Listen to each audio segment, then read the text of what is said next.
Good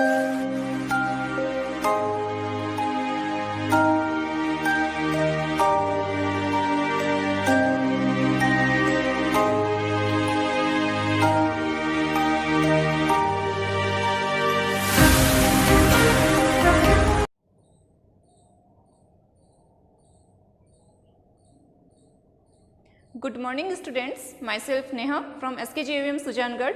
और आज हम अपनी जो ऑनलाइन क्लासेस में जब हम स्टडी कर ही रहे हैं, अब तक हमने 9th के अंदर क्या किया है कि कंपोजिशन के पार्ट कंप्लीट किए हैं, फॉर्मल लेटर सीखा है, इनफॉर्मल लेटर सीखा है। अब तक हमने स्पीच राइटिंग कैसे की जाती है वो सीखी है। इससे पहले हमने एक पोइम की थी, the road not taken. Now आज हम फिर से अपने जो है पोइम उसको कंप्लीट करेंगे। आज का अपना जो टॉपिक रहेगा वो है अपनी पोइम विंड। सेकेंड पोइम है आपकी, ओके। तो ये जो विंड पोइम है इसको हम कंप्लीट करते थे हैं आज। सबसे पहले पोइम को स्टार्टिंग हम करते तो हमेशा हम ये देखते हैं कि about the poet and about the poem, थोड़ी बहुत उस पोइम की कंटेंट हम लोग जान लेते हैं ताकि हमको पोइम समझने में आसानी रहे। फिर हम देखते हैं उसकी स्टेंजा एंड देन उसकी एक्सप्लेनेशन। तो सबसे पहले हम देखते हैं विंड। आप लोगों को पता ही होगा कि विंड का मतलब क्या होता है, हवा, पवन, वायु जो भी है, ठीक है। तो ये जो है विंड, पूरी पोइम इसी के ऊपर बेस्ड है कि किस प्रकार एक विंड जो है वो विनाशकारी हो सकती है, डिस्ट्रक्टिव हो सकती है, हमको इससे किससे बचना है। इसका जो ये विंड है, इसके जो राइटर है, सॉरी पोइट है, वो है सुब्रमण्यम भारती। सुब्रमण्यम भारती है जो कि ओरिजिनल इसके पोइट है, जिन्होंने तमिल भाषा के अंदर इस पोइम को लिखा है। अब जो है इसका ट्रांसलेशन किया है A.K. रामानुजम ने। A.K. रामानुजम है जो अपने क्या है कि कन्नड़ भाषा के कवि है और इंग्लिश लैंग्वेज के भी ये पोइट माने जाते हैं। ज़्यादातर ये क्या करते हैं, ट्रांसलेटिव वर्क ज़्यादा करते हैं। इन्होंने जितने भी जो तमिलियन जो पोइट्स हैं उनके वर्क को इन्होंने इंग्लिश के अंदर ट्रांसलेशन किया है। हम जो ये पोइम पढ़ेंगे विंड, ये भी जो है A.K. रामानुजन द्वारा ट्रांसलेटेड की गई है। सबसे पहले देखते हैं अबाउट द पोइट। तो सबसे पहले Subramanyam Bharati was a great Tamil poet.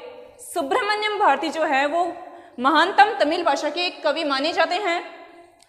Which is famous for his patriotism in pre-independence era। era का मतलब होता है काल, pre-independence का मतलब हो गया पूर्व और स्वतंत्रता, है ना। पेट्रियटिज्म का मतलब है देशभक्ति। ऑल इन ऑल जो सुब्रमण्यम भारती ये तमिल भाषा में राइटर भी है, पोइट भी है, एक जर्नलिस्ट भी है। उसके साथ में इनमें एक स्पेशलिटी ये है कि जो स्वतंत्रता प्राप्ति जो थी उसके जो पूर्व का जो काल था उसमें ये अपने बहुत ज्यादा देशभक्ति के लिए जाने जाते थे, पेट्रियटिज्म के लिए जाने जाते थे। तीनों का कॉम्बिनेशन इनमें था। अब देख लेते हैं about the poem. About the poem के अंदर हम देखते हैं इस पोएम की कंटेंट, यानी इस पोएम का सेंट्रल आइडिया क्या है वो देख लेते हैं। थीम ऑफ द पोएम ये भी इसी के अंदर इंक्लूड रहती है। कई बार 3 नंबर का एक क्वेश्चन आता है आप लोगों के लिए कि थीम लिखिए इस पोएम की, right the theme of the poem wind. तो आप लोग ये इसका जो है मैंने अबाउट द पोएम में जो लिखी है चीज, इसको आप वहां पर आंसर में आप लिखिए, आपके पूरे नंबर आएंगे। देख लेते हैं एक बार। The wind moves with a strong current and causes severe destruction. Severe का मतलब हो गया गंभीर, डिस्ट्रक्शन का मतलब हो गया विनाश। Wind moves with a strong current यानी कि तेज प्रवाह के साथ में। स्ट्रॉन्ग करंट का मतलब यहाँ पर होगा तेज प्रवाह के साथ में। हम लोग ये देख लेते हैं कि जो विंड बहती है, हवा जो है वो ब्लो होती है, तो सॉफ्ट अगर बहती है तो सबको अच्छी लगती है, सूदिंग देती है। अगर यही हवा जो है वो तेज गति से अगर बहने लगे तो किसी को भी अच्छी नहीं लगेगी। हवा बहते बहते एक आंधी का रूप ले लेती है एंड देन स्ट्रॉम बन जाती है। और स्ट्रॉम किसका कॉज बनता है, बारिश का और विनाश का, डिस्ट्रक्शन का, जो कि सबके लिए परेशानी क्रिएट कर देता है। तो इसी तरीके से क्या है कि विंड को भी क्या है कि जो the wind moves with a strong current moves and causes severe destruction, क्योंकि हवा जो है वो तेज गति के साथ में बहती है और ये बहुत सी चीजों का बहुत सी जो गंभीरता से बहुत सारी चीजों का ये विनाश कर देती है। How can we be friends with this, हम लोग इसके फ्रेंड्स कैसे बन सकते हैं। यानी कि पोइट जो है हमको सजेशंस दे रहा है कि अगर ये विंड अगर तेज गति से बहना नहीं रोके तो हम क्या करेंगे, हम थोड़ा चेंज हो जाएंगे, हम उसके अकॉर्डिंग खुद को ढाल लेंगे, यानी कि हम भी उसी की तरह क्या हो जाएंगे, स्ट्रांग हो जाएंगे। ये हमको यहाँ पर सजेस्ट कर रहे हैं कि हम उसके फ्रेंड्स कैसे बन सकते हैं। तो कैसे बन सकते हैं का जो है आंसर ये पोइट खुद ही हमको दे रहे हैं इनडायरेक्ट वे के अंदर कि हमको भी विंड की तरह स्ट्रांग हो जाना है। ऐसा क्यों कहा है इन्होंने, क्योंकि जो अपनी जो लाइफ के अंदर जितनी भी जो प्रॉब्लम्स आती है तो क्या होता है कि कई बार देखते हैं अपन कि जो वीक पीपल होते हैं वो क्या होते हैं कि प्रॉब्लम्स को देखकर डर कर बैठ जाते हैं एक जगह पर, वो आगे कोई स्टेप उठाते नहीं है। उसी तरीके से क्या है कि उनके कंपैरिजन के अंदर जो दूसरे लोग जो ज़्यादा स्ट्रांग होते हैं वो क्या करते हैं कि उन प्रॉब्लम्स को फेस करके आगे बढ़ जाते हैं, है ना। ये थ्योरी भी लाइफ में यही कहती है कि अगर कोई डरेगा व्यक्ति तो उसको सामने वाला पर्सन उतना ही ज़्यादा डराएगा, है ना, ताकि वो डर के बैठ जाए, आगे नहीं बढ़ पाए। अगर उसी की जगह कोई दूसरा व्यक्ति ऐसा है जो कि उस डर को भी डरा दे तो क्या होगा, वो आगे बढ़ जाएगा। सेम चीज इसी के अंदर बताई गई है कि पोएट जो है सुब्रमण्यम भारती हमको मोटिवेट कर रहे हैं, ये कह रहे हैं कि हमको अपनी लाइफ में कभी भी वीक नहीं बनना है, हमको हमारी लाइफ में इतना ज़्यादा स्ट्रांग हो जाना है फिजिकली और मेंटली भी कि कोई भी हमको तोड़े नहीं, ताकि हमारी जो लाइफ में जितनी भी जो हमारी प्रॉब्लम्स आए उनको देखकर हम टूटे नहीं, हम खुद को इतना ज़्यादा स्ट्रांग बना ले एक माउंटेन के जैसे कि हमसे जो है मतलब कि डर भी हमसे डर कर भाग जाए। ठीक है, तो how can we with this, how can we be friends with this, हम इसके मित्र कैसे हो सकते हैं, ये इसके अंदर बताया गया है। तो the central idea of the poem is that in life everyone has to face hardship and challenges.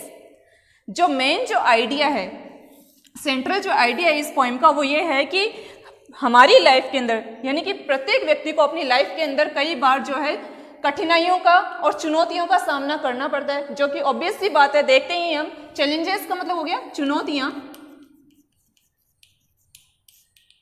Hardship का मतलब हो गया कठिनाई। प्रत्येक व्यक्ति की लाइफ में कठिनाई और चुनौतियां आती है और सबको उन चीजों को फेस करना होता है। फेस का मतलब यहां पर होगा सामना करने से, मुकाबला करना होता है। If one is weak this will crush him, crush का मतलब होता है रौंद देना या फिर दबा देना, जो भी है। अगर जो है यदि if one is weak, one का मतलब यहाँ पर किसी पीपल के लिए लिया गया है, एक व्यक्ति के लिए हम बता रहे हैं। If one is weak these will crush him, यदि कोई व्यक्ति वीक है तो ये परेशानियां जो है वो उसको क्रश कर देगी, उसको दबा डालेगी, सप्रेस कर देगी। If one is strong and firm, यदि एक व्यक्ति जो मजबूत है और दृढ़ है, फ्रिम का मतलब होता है दृढ़, स्ट्रॉन्ग का मतलब मजबूत, आप जानते ही हो। If one is strong and firm these will make her और हिम फ्लरिश, यदि कोई एक व्यक्ति जो कि मजबूत और दृढ़ है तो क्या करेंगी, यही परेशानियां उसको फ्लरिश कर देगी, उसको पोषित कर देगी, यानी कि उसको आगे बढ़ाने के लिए नई मार्ग सजेस्ट करेगी, सुझाव देगी। सारा कुछ हमारे ऊपर ही डिपेंड करता है, हमारा डर, हम उस डर को कितना ज़्यादा कंट्रोल कर पाते हैं, मुसीबतों को देखकर हम कितना घबराते हैं, कितना नहीं घबराते हैं, ये हमारी कैपेसिटी के ऊपर डिपेंड करता है। तो इस पोएम के अंदर जो ये विंड है, इसके थ्रू आउट हमारी जो लाइफ का कंपेरिजन इन पोएट ने किया है। अब हम देख लेते हैं एक बार इसका स्टेंजा फर्स्ट। ठीक है, ये तो अभी तक हमने पढ़ा about the poet and about the poem. ये जो ए.के. रामानुजम है, थोड़ा बहुत इनके बारे में भी बता देती हूँ आपको फिर से। वैसे तो मैंने स्टार्टिंग में रिपीट किया था ये कि ये जो पोएम है इसका हम ट्रांसलेटिव वर्जन पढ़ रहे हैं। ट्रांसलेटिव वर्जन हम पढ़ रहे हैं। ओरिजिनल जो ये पोएम है ये तमिल भाषा के अंदर लिखी थी, तमिल लैंग्वेज के अंदर सुब्रमण्यम भारती ने। इसका जो ट्रांसलेटिव वर्जन है ये है ए.के. रामानुजन द्वारा। तो ए.के. रामानुजन जो है कन्नड़ भाषा के पोइट है, कन्नड़ लैंग्वेज के पोइट है मेन, और इंग्लिश लैंग्वेज के पोइट माने जाते हैं। ज्यादातर इन्होंने तमिल वर्क को ट्रांसलेट किया है। और आज हमारी जो पोएम है इसका भी हम ट्रांसलेटेड वर्जन पढ़ रहे हैं ए.के. रामानुजम द्वारा। बाई चांस आपकी परीक्षा के अंदर या फिर एग्जाम के अंदर एक क्वेश्चन आ जाए कि इसके ट्रांसलेटर कौन है, who is the translator of the poem wind, तो आप लिखिए ए.के. रामानुजन। ठीक है ना, ये आपका प्रश्न बनता है, क्वेश्चन बनता है, इसको आप ध्यान में रखिएगा। ये तो था about the poet and about the poem. Now stanza of the poem. First stanza हम रीड कर रहे हैं, पहले इसको रीड कर लेते हैं, फिर इसके देखेंगे टफ मीनिंग्स। टफ तो इसमें कुछ है नहीं, फिर भी देख लेते हैं एक बार। विंड आप लोग जानते ही हो, हवा के लिए ये वर्ड यूज में लिया जाता है। सॉफ्टली, धीमे से। सॉफ्ट का मतलब वैसे तो कोमलता से होता है, बट यहाँ पर हम धीमी गति से लेंगे जस्ट बिकॉज कि ये जो सॉफ्ट वर्ड है ये विंड के लिए यूज में हमने लिया है। Don't break the shutters of the windows. Shutters का मतलब होता है जो कि मेट होती है। देखते हो जो विंड किस तरीके से होती है, इस तरीके से होती है आपकी, ठीक है ना, बंद रहती है। जब हवा चलती है तो एक ये जो दोनों दरवाजे हैं खिड़कियों के आपस में टकराते हैं, कांच के होंगे तो ये टूट जाएंगे, नुकसान तो होना ही होना है, निश्चित है वो चीज़। मेट होता है, इसको शुद्ध हिंदी भाषा में झिलमिली बोलते हैं, जो कि वर्ड अपने कम समझ में आता है, इसलिए अपन मेट वर्ड का यूज यहाँ पर करेंगे। ओके, ऑफ द विंडोज, खिड़की आप जानते ही हो। Don't scatter the papers. Scatters का मतलब होता है फैलाने से। आप लोग देखते हो कि जब हवा तेज गति से बहती है तेज जो होता है उसका ब्लोइंग, तो क्या होता है पेपर्स भी स्कैटर हो जाते हैं, फैल जाते हैं। स्कैटर मीन्स व्हाट, फैल जाना। Don't throw down the books on the shelf. Throw down का मतलब होता है नीचे गिराना, फ्रेज है ये, नीचे गिराना। शेल्फ अलमीरा, अलमारी।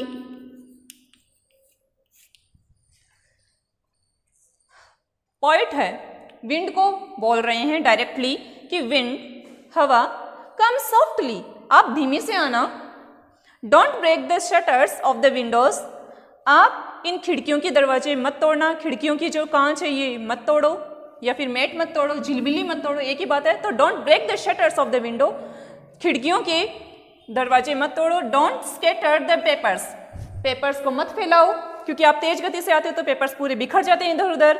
Don't throw down the books on the shelf, और अलमारी में रखी हुई किताबों को नीचे मत गिराओ। हम लोग नोटिस करते ही हैं कि ये जो है तेज गति से हवा बहेगी तो ये सारा जो हमारी डोमेस्टिक चीजें होंगी उनको नुकसान होना निश्चित है, ठीक है ना। एक तरीके से हवा को संबोधित कर दिया है। फिर बाद में इसको धीमी गति से आने के लिए क्यों बोला गया ये भी हमने देखा है, क्योंकि इसके आने से तेज गति से अगर ये बहेगी तो खिड़कियों के जो है कांच वो टूट जाएंगे, पेपर्स जो हैं वो स्कैटर्स हो जाएंगे, और क्या होगा, जो शेल्फ में रखी हुई बुक्स है वो गिर जाएंगी, तो नुकसान होना निश्चित है। ये तो था आपका स्टेंजा। अब हम देखते हैं इसकी एक्सप्लेनेशन। तो ये है इस पोएम के स्टेंजा फर्स्ट की एक्सप्लेनेशन। कैसे करना है आपको पता ही है, एग्जाम के अंदर जो स्टेंजा अटेम्प्ट करना है उसको पहले पहला वर्ड लिख दो एंड देन लास्ट वर्ड लिख दो, बीच में आपको डैश मार्क करना है। फिर बाद में आपको लिखना है रेफरेंस, तो रेफरेंस आपका सिमिलर रहता है, तो इसके अंदर भी हमने वही चीज़ रिपीट की है। रेफरेंस हमने लिया है these are the opening lines of the poem wind. इसमें ओपनिंग लाइन हमने इसलिए लिखा है क्योंकि हमको ऑलरेडी ये बात अच्छे से पता है कि ये जो विंड पोएम है अपनी, इसकी फर्स्ट जो ओपनिंग लाइन्स है वो कौन सी है। अगर हमको ये एग्जाम के अंदर बात पता रहती है कि फर्स्ट लाइनें कौन सी और लास्ट लाइनें कौन सी है, अगर हम उसको मेंशन कर देते हैं रेफरेंस के अंदर तो अच्छा इंप्रेशन जाता है एग्जामिनर के ऊपर। इसलिए मैंने यहाँ पर लिखा है आप लोगों के लिए कि these are the opening lines of the poem wind composed by Subramania Bharati, a great Tamil poet. आ गई बात समझ में कि ये जो है पोएम की विंड जो पोएम है उसकी शुरुआती पंक्तियां हैं। ये जो पोएम है ये एक जो महानतम तमिल जो कवि है सुब्रमण्यम भारती उनके द्वारा कंपोज की गई है, लिखी गई है। अब है कॉन्टेक्स्ट। कॉन्टेक्स्ट के अंदर हम थीम ऑफ दी स्टेंजा लिख देते हैं।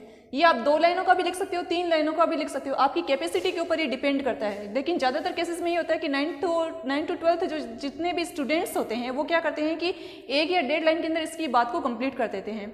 उसके अंदर हम लोग ये चूज़ करते हैं कि हम ऐसी लाइनें आपको बताएं कॉन्टेक्स्ट के लिए ताकि आपकी 1 लाइन के अंदर पूरी वो जो कविता है उसका सार आ जाए, पोएम का सार आ जाए। इसलिए हमने 1 लाइन के अंदर इसको लिखा है, क्योंकि बाकी सारी बातें जो होती है वो रिपीट एक्सप्लेनेशन के अंदर हो जाती है, तो इसकी कोई आवश्यकता नहीं रहती है।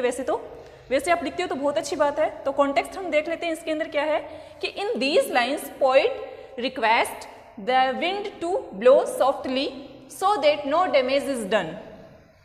ऑल इन पूरी कविता के अंदर हमको ये बात बताई गई है कि जो तेज हवा होती है वो विनाशकारी होती है, डिस्ट्रक्शन का रीजन बनती है। तो ये क्या करता है पोइट, ये विंड से इस पोएम के अंदर रिक्वेस्ट कर रहा होता है कि आप सॉफ्टली बहिए, ताकि सॉफ्टली बहेंगे तो लोगों को भी अच्छी लगेगी।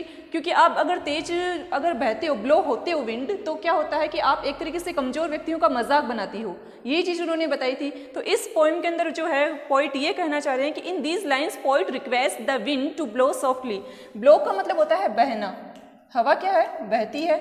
सॉफ्टली यानी कि धीमे से,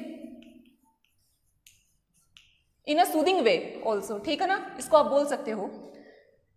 डैमेज का मतलब हो गया नुकसान।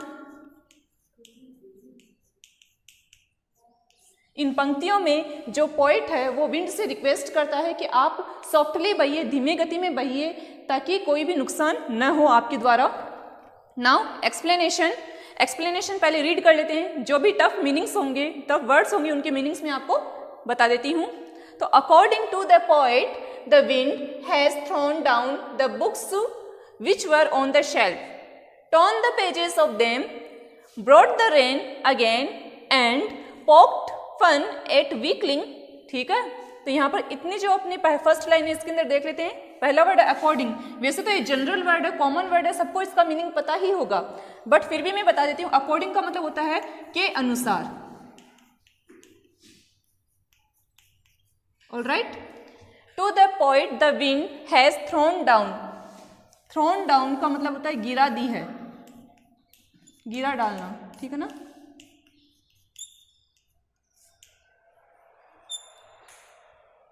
Books which were on the shelf. Shelf यानी कि अलमेरा, अलमारी या ताक जिसको हम बोलते हैं अपनी भाषा में।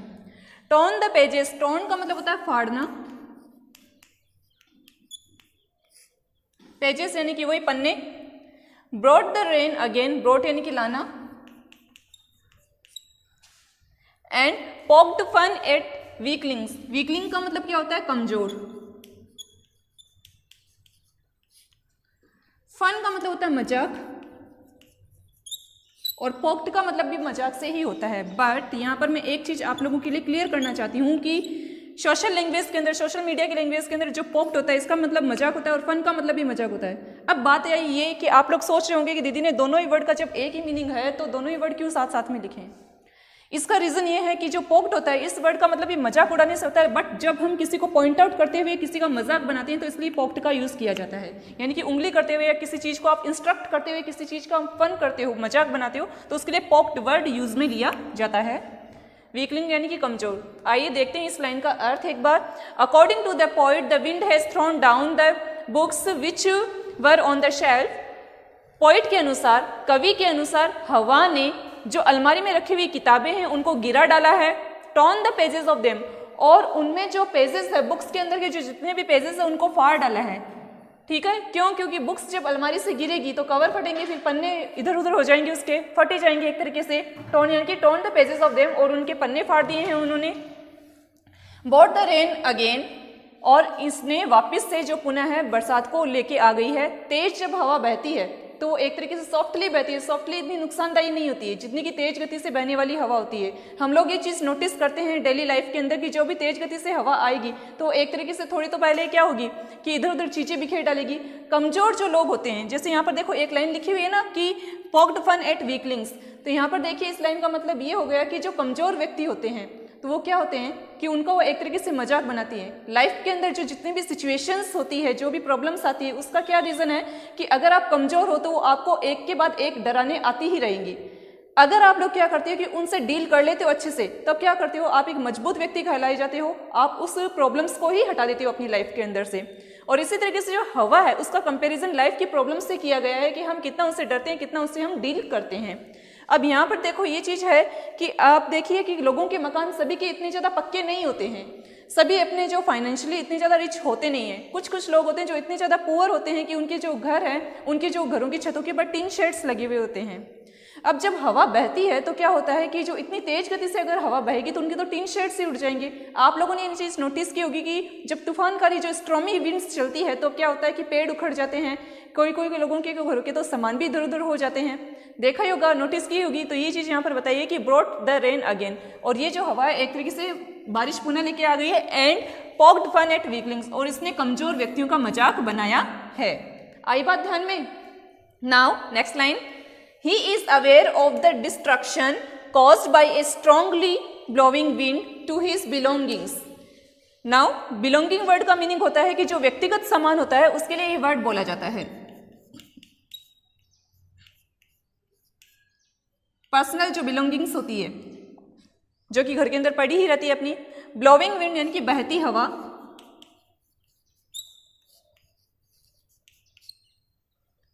अवेयर यानी कि जागरूक।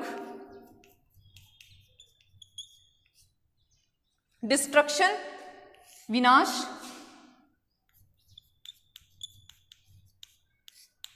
कॉज्ड रीजन, रीजन या फिर कारण। स्ट्रांगली यानी कि तेज गति। अब इस लाइन का हम अर्थ देख लेते हैं एक बार के लिए कि he is aware of the destruction caused by a strongly blowing wind to his belongings. ही यहाँ पर जो वर्ड है वो यहाँ पर पोइट के लिए लिए गए। किसके लिए लिए गए?